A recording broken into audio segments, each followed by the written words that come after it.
Get in the game with the college-branded Venmo debit card.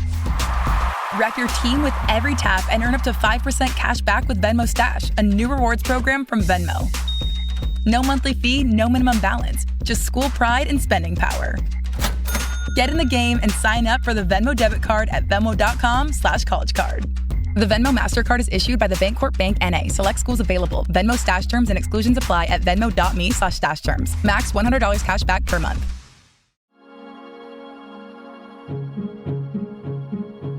Welcome, everybody. Thank you so much for coming out this evening. News and Observer's legislative preview event. We had to crank this microphone all the way up to get over the din of talking, but it's a good problem to have. We appreciate so many turning out. We're going to get started here in just a moment with two folks who I don't think need introduction, but I'll introduce them very shortly. But before that, I want to give a few minutes to some of our sponsors who have been tremendous in helping us put this program together.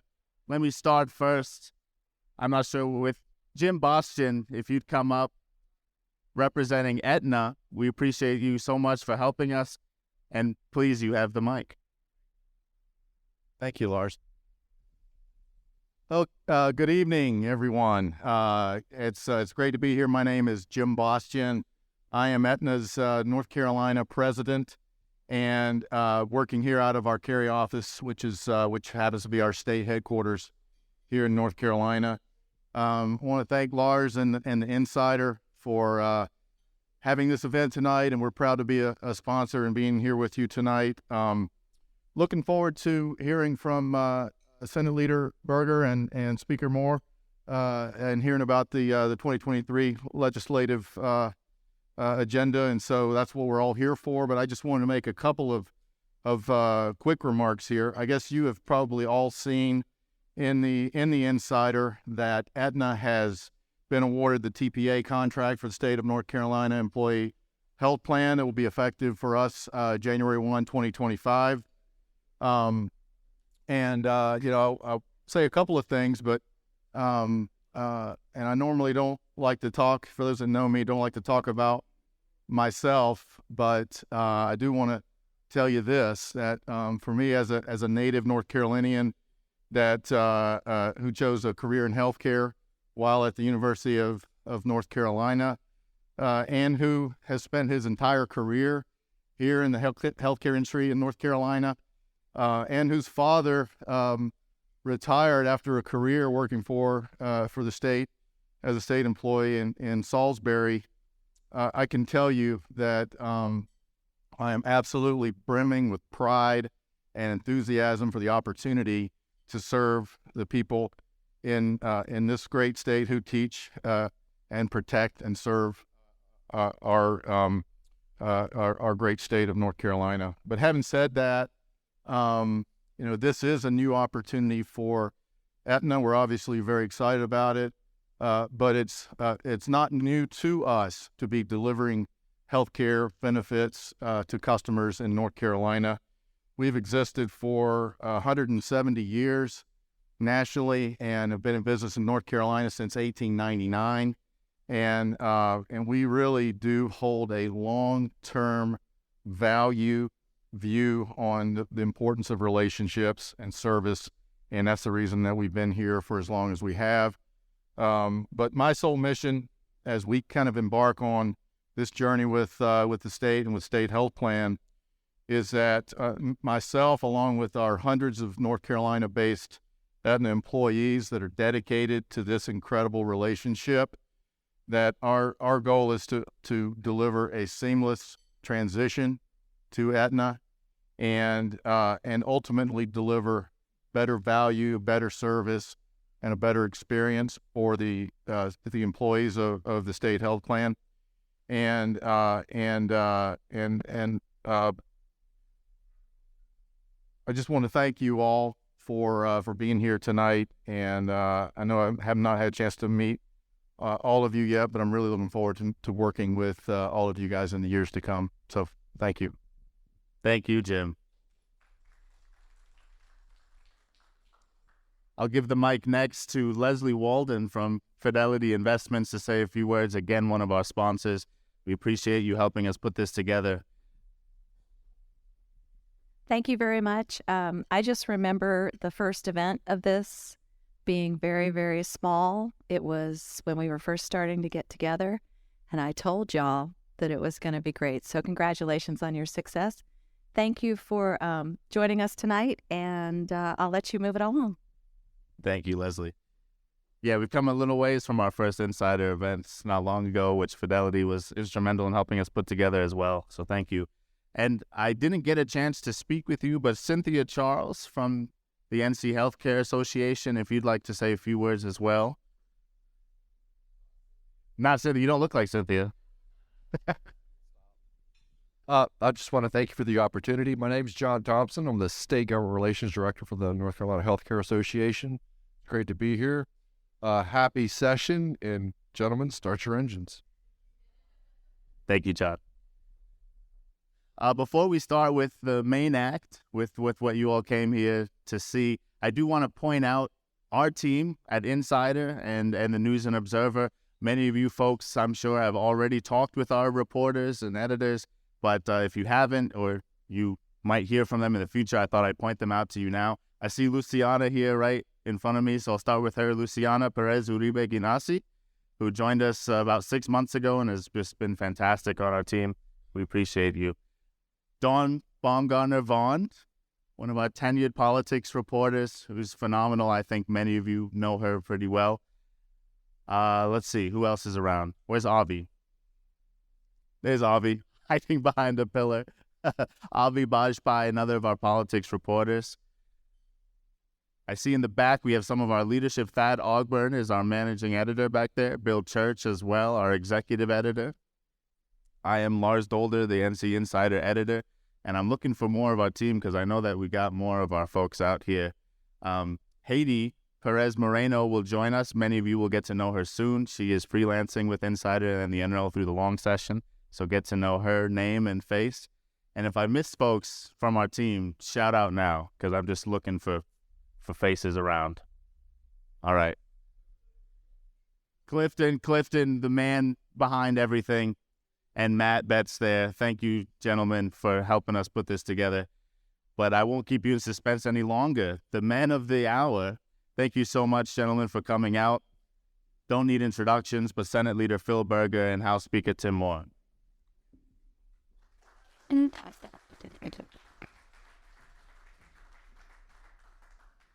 This is a little different for us. We talk like this all the time at the legislative building, but now we got an audience watching us.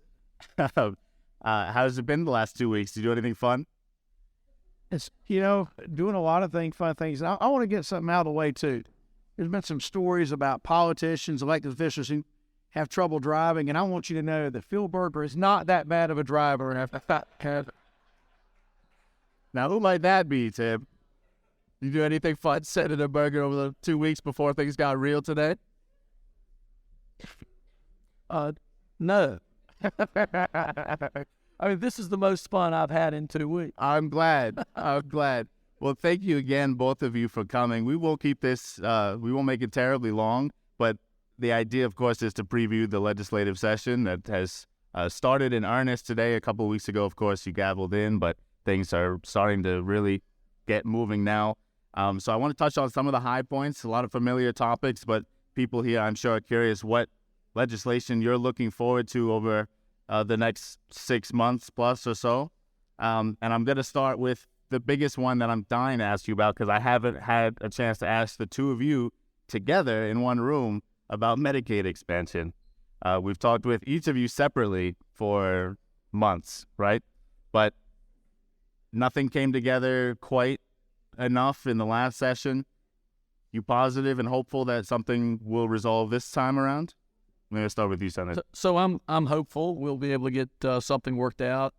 At this point, I really don't see exactly what that pathway would be, but I am committed to trying to work on something, and I am hopeful that we'll get that taken care of. It's a very complicated issue. I've tried to tell anybody that's willing to listen that, sometimes dealing with legislation, it takes a while. And if you think the example I have used is Medicaid transformation, we had a situation where bills were introduced, they would pass one body, they'd be considered, wouldn't pass all through, but it took several years to get that legislation finalized, and then it took some time to get it implemented. If you're looking today back 12 months, and you think about how far we've come on that issue in the past 12 months, I mean, that's as far as legislative progress, that is, if not unprecedented, it's certainly unusual. And so I think it's something that we'll continue to work on. I'm hopeful we can get it taken care of this session. Remains to be seen what the outcome will be. It's interesting to me that Medicaid expansion was for a long time an issue that was between parties, where Democrats called for it in one way or another, and Republicans didn't. That shifted, which was dramatic in the last session. But now it's intra-party differences that are preventing it from moving forward. Certificate of Need law has been one of the central features of that conflict. Tell me where the House stands on that, Speaker Moore. Well, of course, we passed a bill last year that put in place what I call guardrails, some predictability on cost, some investment in rural health care that also had as much of a work requirement as one could put in place, and put those parameters in place. Really where we are since then is that when HHS has set up their plan to move forward, they've essentially, I think it's fair to say, incorporated most of those things, if not all of those things, into their plan. So I do think that we're probably at a point closer right now than we have been at any time in the history of the state to moving forward on this. Senator Berger is correct. There's, the pathway is uncertain about how we get there and when we get there, but there's been plenty of tough issues that we've been able to resolve through a number of ways. And I don't know that the expansion itself so much as the issue that's in contention. It's some of the other items that you alluded to in your question, and it's just a matter of seeing get stakeholders together to work through those. So what does it look like over the next couple of months trying to find the pathway to resolution? I think it's going to just require conversation between the chambers and seeing where we are. Sausage. And they're not going to tell you sausage. You just know it's sausage. Well said, sausage. All right. Do you each have in mind what a compromise that would be satisfying to your caucus would look like? Maybe we can do this right now. We can solve this right now. We passed the compromise. Listen, it is not unusual for there to be differences between the House and the Senate. It is not unusual for those differences to linger from session to session. I do believe progress is being made, but those will require conversations between members of the House, members of the Senate. I don't know that any public discussion of what are the differences, how much are you willing to give, how much am I willing to take, depends on the fact. Why been worded that way? But I'm talking about here. I just don't know that helps us get to that resolution. And Tim mentioned stakeholders. I think that's a process that's a proven process that works. We get interested parties, get them in a room. They either do or don't get something worked out. Even if they don't get something worked out, it informs the members of the legislature where the positions are, and it might help legislators separately work things out. But would you mind clarifying that process? Stakeholders in a room. What are we talking about? We identify folks who have an interest in the subject matter, and we have members who have an interest and/or an expertise in the subject matter, and we ask them to talk. Yeah. Does the minority party have much voice in these conversations? From time to time, yes. Okay. Let's stay on healthcare. But the press does. The press. We don't want a voice in the decision making, but we want to say what the decisions are. On healthcare. What I read in your news. Shots fired here. You folks saw it first. In the healthcare world, abortion rights have been a huge topic, not just in North Carolina, across the country, of course. That was a subject of much contention in the last session.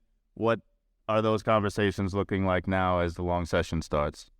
I think on our side of the building, and frankly, I don't know if there's really any daylight between the difference between the Senate and the House on this, looking to see from a stakeholder process where our respective caucuses are on the issue. I know the Senate has a working group. We have a working group in the caucus, and we need to see where we are on this. And there's it's not a simple issue at all. There's a myriad of related issues to be discussed. And my belief is that we will come up with a consensus position that, in fact, and on our side, will probably net a handful of Democratic votes that we will need to see something done. My belief is this: whatever path that we go down through, or that we go down on this issue, needs to be something that could actually materialize into law. We don't just need to have a fight for the sake of having a fight in the legislature over an issue. We need to try to find a way to resolve what has been a contentious issue now for decades. Sorry, Berger? Yeah, our members are talking. We are trying to figure out where there's some consensus that all 30 of our members can support, and we'll see how that works. You talked about getting the Democratic votes that you might need in the House. You have a different challenge than the Senate is dealing with now, trying to make an effective supermajority with, anticipating the governor's veto. How are you going to achieve that if you think you can? Well, we're in a good position right now. I mean, I've had a lot of conversations already with a number of our Democratic members, and I feel confident that if there's a veto on any number of bills, that we're going to be able to override it. Which Democratic members? Some Democratic members serving in the House. We wrote an article about that. I'm sure that you saw. How close were we? I didn't read it. I hate to admit, I really didn't read it, Lars. That hurts my feelings too. But I will read it. I noticed. I didn't realize how sensitive. I know. We're getting invited back after this. I saw Garland Pierce got a gavel today that I didn't expect him to get. He's going to do a great job as a committee chair. All right. Look for that article if you want a little bit more on what we're hearing from some Democrats. All right. Medical marijuana came up today, as it has in the past as well. We're stepping through all the hot topics, as you can tell. Are we going to see progress one way or another on that through the long session? Senator Rabin has reintroduced the medical marijuana bill. He is the driving force in the Senate, within our caucus, and within the chamber in many respects on that issue. I fully expect that that bill, maybe not exactly as introduced, but fairly similar if changed, will make its way through the Senate. I am hopeful. There have been conversations, as I understand it, with House members about how to get it fully across the finish line. We'll see what happens. And on the House side, there's probably it's something that we've discussed in our caucus. We haven't taken a position on it, but it's it's an issue where there's a lot of division. So I don't know where this one will shake down at the end, but it's probably in a better position this year than it was last year, based on some initial data that I've seen. Can you tell me what this 420 caucus is all about? It got a lot of laughs. It did. I didn't know what to make of it. I told Kelly Alexander last year that if there was one amendment he had, I said, if you tried to run it at 420, we'd have taken it, but you didn't. But for context, if you weren't in the legislature or at the building today, in the House, Kelly Alexander took a few minutes to make an announcement about the 420 caucus, which he concluded 420, and I didn't know if he was joking or not. It's a real thing, though. I suppose so. I don't know. I don't know how many people that clapped and stood up had their bags searched when they left the floor. Let me step away a little bit from some of the pressing issues that have trickled over from the short session.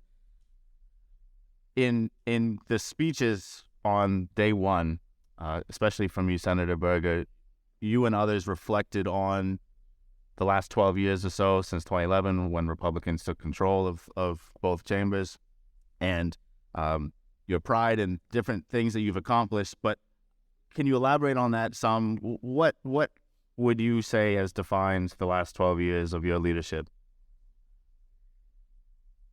So I would say look at where the state of North Carolina is today compared to where we were in January 2011. I think on any metric that indicates quality of life, indicates opportunity, indicates family friendliness, North Carolina is in a better place. A lot of that has to do with our approach, which is not to try to micromanage everybody's life, not try to micromanage the economy itself, but to create an environment where the capitalist system, free enterprise, entrepreneurs, individuals are free to make decisions on their own. We've been, I think, by any measure, wildly successful as a state. Number one state to do business, number one or in the top 2 or 3 of all kinds of measures like that. If you're talking about people's tax obligation, individual income tax rate has gone from, at the margins, around 8% in January of 2011 to now it just went down to 4.75. It's on the books to go down to 3.99. Flat rate. First $25,000 for a married couple is totally free of taxation. C corporations, same marginal rate or similar. January 2011, that rate is 2.5% now. Likely, we'll see what happens, but on the books, slated to go to 0. New jobs in North Carolina, hundreds of thousands. I looked the other day, and I think it's like 2 million new voters on the voting rolls since 2012. People are flocking to this state. I think by any measure, North Carolina's in great shape, and I think much of that has to do with the philosophy and the policies that the General Assembly has followed over the past decade. We'll let you speak more. I agree completely with Senator Berger's remarks on that. And I would also mention a few other items. Look at the record investment that's been made in higher education, for example, the money that's been put in K-12 and community colleges, the funds that have been put into transportation. Look at the investment.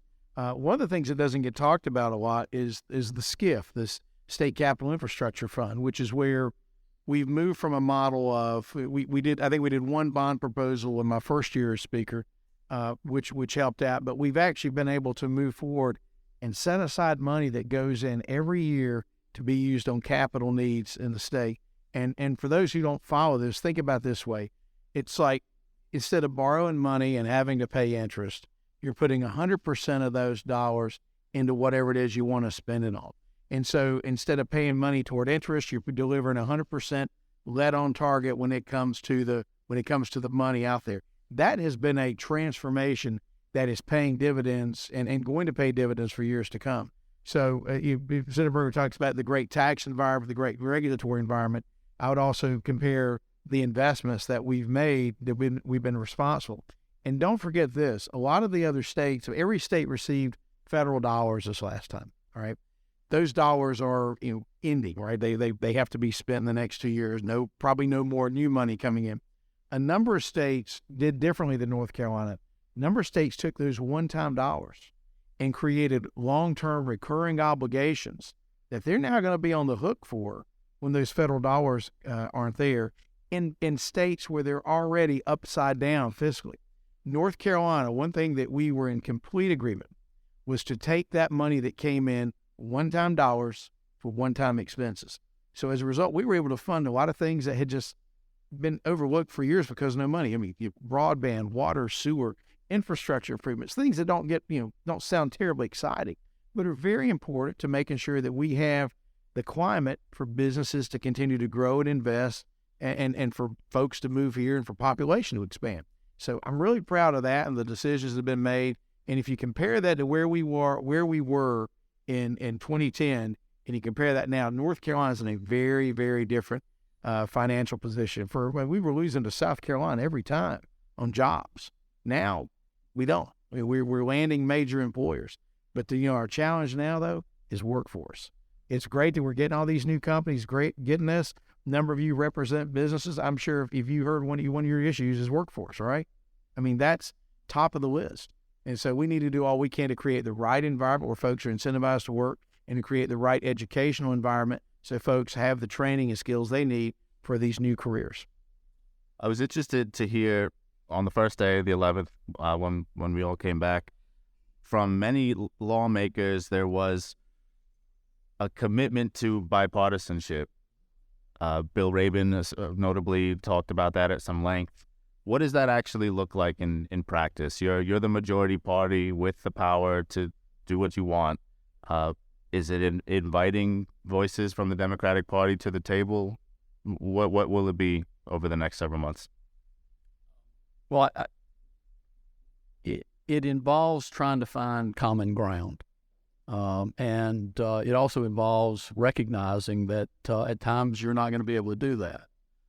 But one of the things that bipartisanship looks like, you mentioned the medical marijuana bill. Republicans and Democrats work together on that bill in the Senate. We also have a working group in the Senate trying to deal with the long-term issue of transportation funding. There are Republicans and Democrats working together on trying to come up with a proposal on that. So it really depends on the issue itself. There are going to be things that we disagree about. If there weren't, we wouldn't have but one party. And even if we only had one party, there would be factions within that one party that wants to go one way or the other on certain things. So I think bipartisanship starts with the commitment to be civil to one another, and then beyond that, it involves working together on those things that you can agree on. But make no mistake about it, there are vast differences in the approach that conservative Republicans take on certain issues versus progressive liberal Democrats. That's fine. That's what our system is. And so long as those debates are resolved as a result of elections and the selection of people to represent the voices of the people of the state, that's fine. The idea that we are every day when we show up at the legislature going to hold hands and go around in a circle singing songs because we all agree with each other. That's just not reality. It's not life. A sharp point of conflict between parties always has to do with redistricting, and it has for a very long time. You talk about the News and Observer and its coverage of party to party. I was in the archives the other day for a different project, but happened to read through some of our coverage in the early 2000s when Democrats had control, and they were the ones accused of gerrymandering and an in and out of court system. And so things have flipped. And funny enough, when Republicans were the minority party, there were frequent calls for an independent redistricting committee.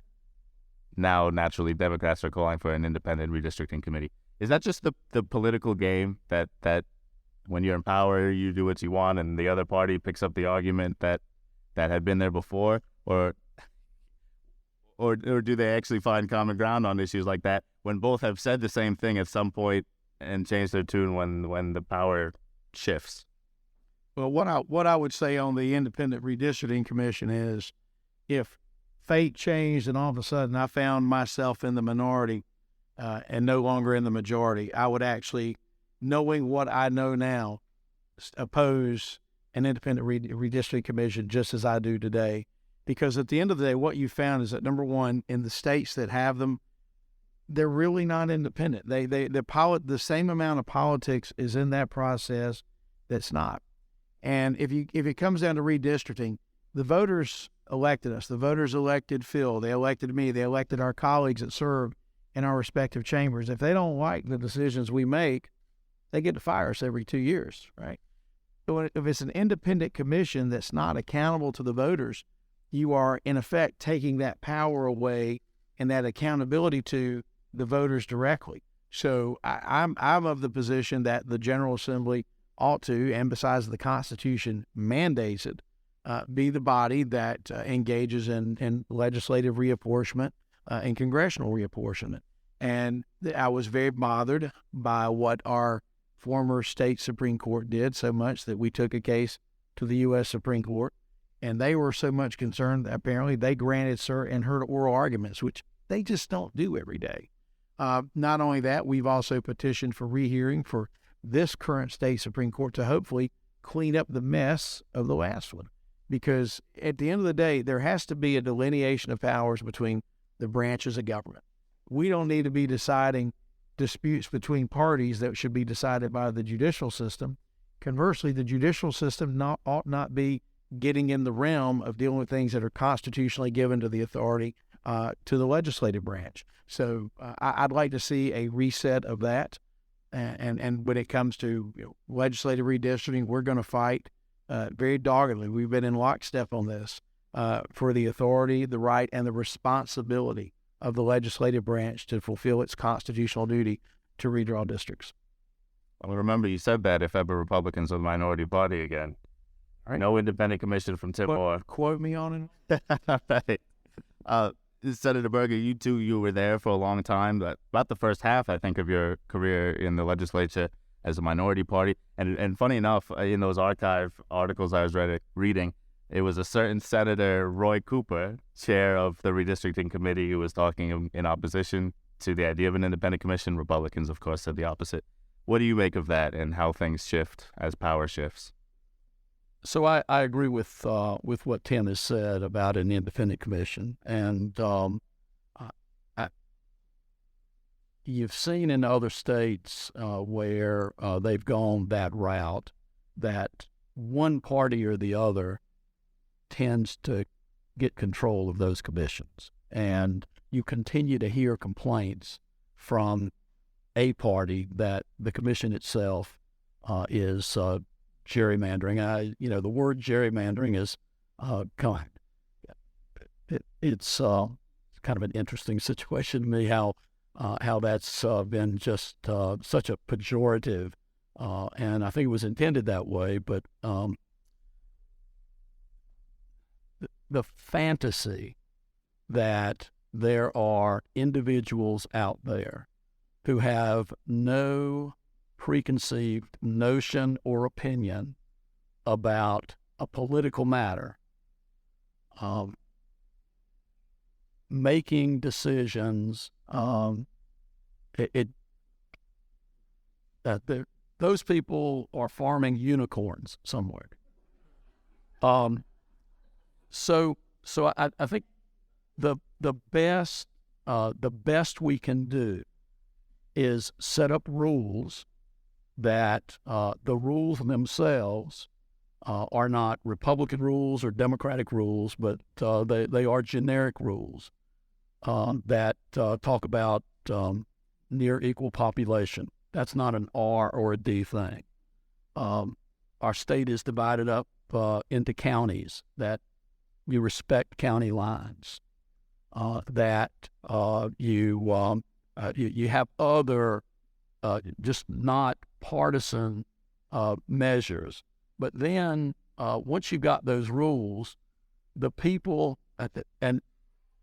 anybody that thinks that redistricting shouldn't be a political process, or politics shouldn't be involved in redistricting, and that again, that's just not reality.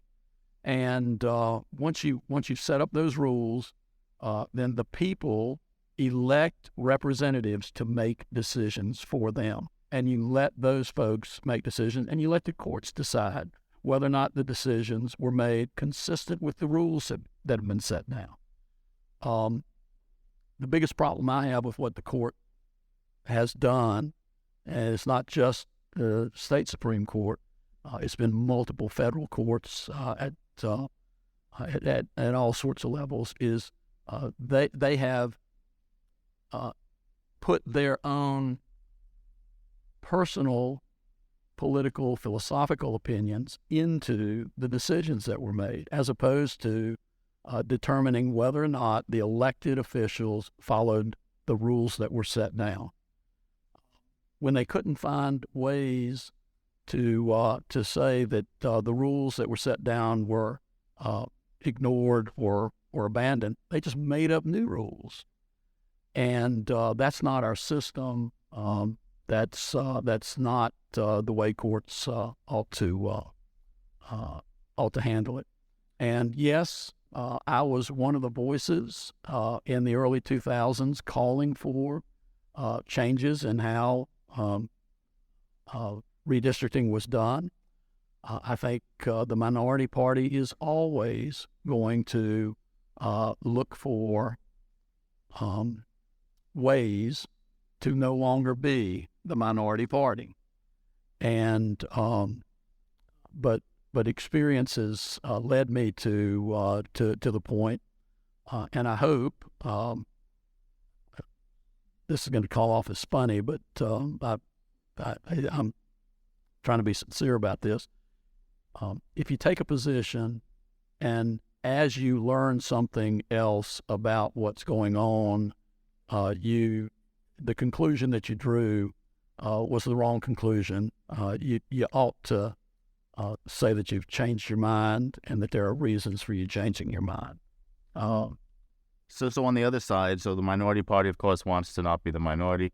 Is it the majority party's prerogative then just to draw maps that are going to serve that party's best interest? Consistent with the rules. Consistent with the rules. If that serves that party's interest, then that's very much within bounds, in my opinion. And do remember that General Assemblies controlled by one party that drew districts have lost elections and lost majorities in years even when they've drawn districts. In fact, we got a majority under maps drawn by the Democrats. We called gerrymanders. So it's 7-7 now, and then the Congressional House, right? Do you have an idea what changes are we going to see as redistricting rolls out? Because it has to through this session, right? Because you can't have court-drawn maps for more than an election cycle. From our side, there's been no predetermination that we'll go through the process. We'll start wrapping up here soon, but there was something interesting I thought from a gaggle we had with you, Senator Berger. But question for both of you. You mentioned in that, this was 3 weeks ago or so, that besides the big topics, many of which we've discussed this evening, there were like a dozen or so more, I think you said, that you couldn't anticipate at the time. So a few weeks have passed. What other topics might come up over the next several months? Now it's 3 dozen. Okay. Just tell us 1 dozen. I'll be satisfied with that. Oh, gosh. I've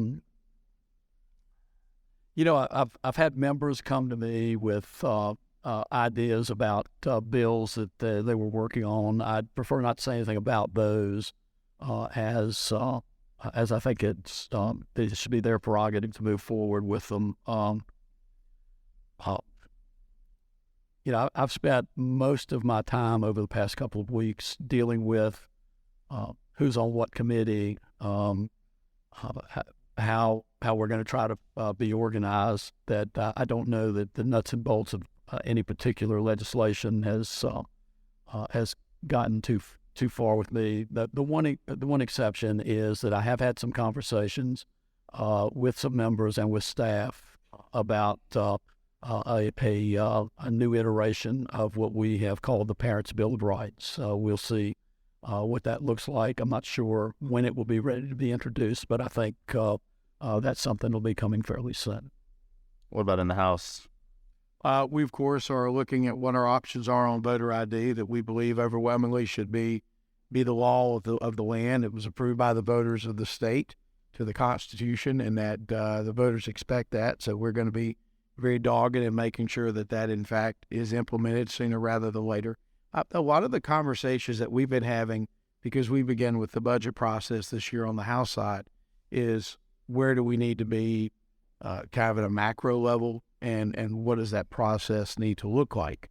So we're spending a lot of time with those discussions, trying to get ahead of that, to seek input from folks all over the state.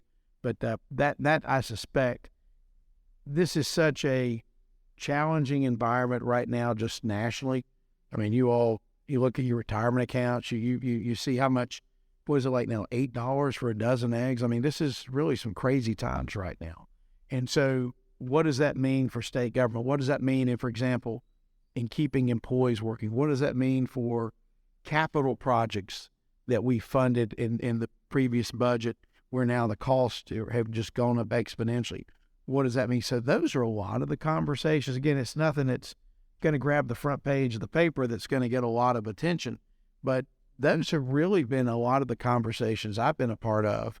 What do we do, for example, on healthcare access? All of that, and trying to find a way to have a real conversation to produce real policy that a number that our folks can get behind, that the Senate can get behind, and that will be good for the state.